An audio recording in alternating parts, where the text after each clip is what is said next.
آپ کے سامنے یہ ایک کمپیوٹر ہے۔ یہ ایک ایسی ڈیوائس ہے جسے ہم کچھ معلومات، ہدایات یا ڈیٹا دیتے ہیں۔ کمپیوٹر دی جانے والی معلومات پر کچھ کام کرتا ہے اور پھر ہمیں مطلوبہ نتائج یا ریزلٹس فراہم کرتا ہے۔ یہ کمپیوٹر کا ایک مختصر سا تعارف تھا۔ کمپیوٹر سے متعلق کچھ ایسی بیسک ٹرمز بھی ہیں جن کا جاننا بہت ضروری ہے اور جو ہمارے کورس میں کثرت سے استعمال ہوں گی، جیسے input, output, software, hardware اور انٹرنیٹ وغیرہ۔ سب سے پہلے ایک بہت عام استعمال ہونے والی ٹرم ان پٹ ہے۔ ان پٹ کے معنی کسی سسٹم کو کوئی چیز یا ڈیٹا فراہم کرنا ہے۔ کمپیوٹر ان پٹ سے مراد کوئی ایسی چیز یا ڈیٹا ہے جو ہم کمپیوٹر کو فراہم کرتے ہیں۔ روزمرہ زندگی میں اس کی مثال ایک جوسر کی لی جا سکتی ہے جس میں ہم مختلف قسم کے پھل ڈالتے ہیں۔ جوسر ان پھلوں کا رس نکال کر گودا علیحدہ کر دیتا ہے۔ غور کریں، یہ پھل جوسر کے لیے ان پٹ ہے۔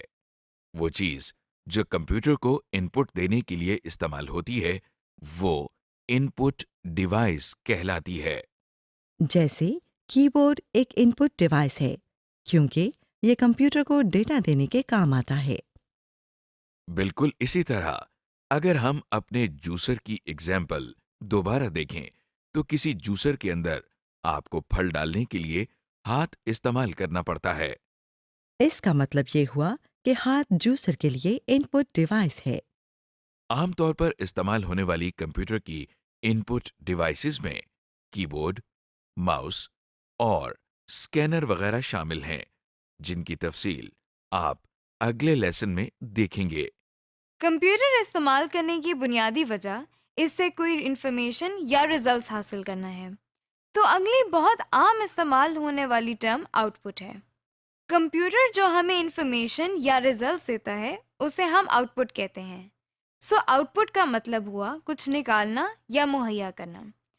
مثال کے طور پر کسی ٹیوب ویل سے حاصل ہونے والا پانی ٹیوب ویل کی آؤٹ پٹ کہلاتی ہے اور جوسر سے نکلنے والا جوس جوسر کی آؤٹ پٹ کہلاتی ہے۔ اسی طرح تھریشر سے نکلنے والے گندم کے دانے تھریشر کی آؤٹ پٹ ہیں۔ وہ چیز جو آؤٹ پٹ حاصل کرنے کے لیے استعمال ہوتی ہے اسے آؤٹ پٹ ڈیوائس کہتے ہیں۔ مثلا جوسر کی مثال میں گلاس یا کپ آؤٹ پٹ ڈیوائس ہے کیونکہ اس کے ذریعے ہمیں جوسر میں سے آؤٹ پٹ مل رہی ہے، یعنی جوس۔ اگر ہم تھریشر کی مثال کو دوبارہ دیکھیں تو اس جگہ کو تھریشر کی نوزل کہا جاتا ہے۔ یہاں سے گندم کے دانے باہر نکل رہے ہیں۔ اس طرح نوزل تھریشر کی آؤٹ پٹ ڈیوائس ہے۔ اسی طرح کمپیوٹر سے آؤٹ پٹ لینے کے لیے ہمیں آؤٹ پٹ ڈیوائسز کی ضرورت ہوتی ہے۔ عام استعمال ہونے والی کمپیوٹر آؤٹ پٹ ڈیوائسز میں پرنٹر، مانیٹر اور اسپیکر شامل ہیں۔ ابھی تک ہم نے جن ٹرمز کے بارے میں بات کی ان میں ان پٹ ڈیوائسز، آؤٹ پٹ اور آؤٹ پٹ ڈیوائسز شامل ہیں۔ اب جو ہم نیکسٹ ٹرم دیکھیں گے وہ پروسیسنگ یا کمپیوٹر پروسیسنگ ہے۔ روزمرہ زندگی میں پروسیسنگ کو سمجھنے کے لیے آئیے تھریشر کی مثال کو دوبارہ لیتے ہیں۔ جب تھریشر کو کٹی ہوئی گندم ان پٹ کی جاتی ہے تو یہ اس پر کچھ کام کرتا ہے، یعنی اس کے دانے اور بھس علیحدہ علیحدہ کرتا ہے۔ اس کام کو تھریشر کی پروسیسنگ کہتے ہیں۔ اسی طرح کمپیوٹر ان پٹ پر انٹرنلی کچھ کام یا پروسیسنگ کرتا ہے جس سے آؤٹ پٹ حاصل ہوتی ہے۔ اسٹوریج۔ اس کے علاوہ کمپیوٹر کے اندر انفارمیشن کو سٹور کرنے کی بھی صلاحیت موجود ہے۔ اس کا سب سے بڑا فائدہ یہ ہے کہ ہمیں جگہ جگہ جا کر باری باری انفارمیشن کو کلیکٹ نہیں کرنا پڑتا، بلکہ ہر انفارمیشن کو ہم ایک جگہ ایک کمپیوٹر کے اندر سٹور کر سکتے ہیں۔ اس کو ایکسپلین کرنے کے لیے جو ٹرم استعمال کی جاتی ہے وہ سٹوریج ہے۔ دیکھیے یہ وہی جانا پہچانا تھریشر پھر آپ کے سامنے ہے۔ اس سے نکلنے والی گندم کو بوریوں میں محفوظ یا سٹور کر سکتے ہیں۔ روزمرہ زندگی کی ایک اور مثال لائبریری کی ہے۔ جہاں ہر قسم کے سبجیکٹس کے متعلق مختلف کتابیں موجود ہوتی ہیں، جیسے میتھس، پالیٹکس، سائنس وغیرہ۔ گویا لائبریری کے اندر ہر قسم کی کتابیں موجود ہوتی ہیں۔ آپ کو مختلف جگہوں پر جا کر انہیں ڈھونڈنے کی ضرورت نہیں پڑتی، بلکہ یہ ایک ہی جگہ پر مل جاتی ہیں۔ بالکل اسی طرح کمپیوٹر میں مختلف قسم کا بے شمار ڈیٹا اور انفارمیشن اسٹور کی جا سکتی ہے تاکہ بوقت ضرورت کام آ سکے اور ہمیں اسے مختلف جگہوں پر جا کر ڈھونڈنا نہ پڑے۔ Storage devices. کمپیوٹر میں انفارمیشن کو اسٹور کرنے کے لیے کچھ اسٹوریج ڈیوائسز ہوتی ہیں جن کی تفصیل ہم آپ کو اگلے لیسنز میں بتائیں گے۔ اس سے متعلق چند نام آپ ذہن نشین کر لیں، مثلا اس میں ROM, RAM, hard disk, memory cards, U S B disk, C Ds اور ڈی وی ڈیز شامل ہیں۔ اسٹوریج ڈیوائسز آپ کی چیزوں کو ایک جگہ محفوظ رکھنے کے لیے استعمال ہوتی ہیں۔ عام زندگی میں اس کی کئی مثالیں موجود ہیں، جیسے آپ کے کچن میں مختلف مسالہ جات کو اسٹور کرنے کے لیے کیبنٹ استعمال ہوتی ہے۔ اگلی ٹرم جس کا ہم ذکر کر رہے ہیں وہ ہارڈ ویئر ہے، مطلب وہ چیزیں جنہیں آپ چھو سکتے ہیں اور جن کی مدد سے مختلف کام کیے جاتے ہیں۔ آپ نے چائے کا چمچ تو دیکھا ہوگا، جی چائے کا چمچ بھی ایک ہارڈ ویئر ہے۔ اگر آپ اس ہارڈ ویئر کو چائے کے اندر چینی ڈالنے کے لیے استعمال کریں تو وہی ہارڈ ویئر ایک ان پٹ ڈیوائس کا کام کرتا ہے۔ اسی طرح اگر آپ ایک پانی کی بالٹی کو پانی نکالنے کے لیے استعمال کریں تو وہی بالٹی آؤٹ پٹ ڈیوائس کا کام کرتی ہے۔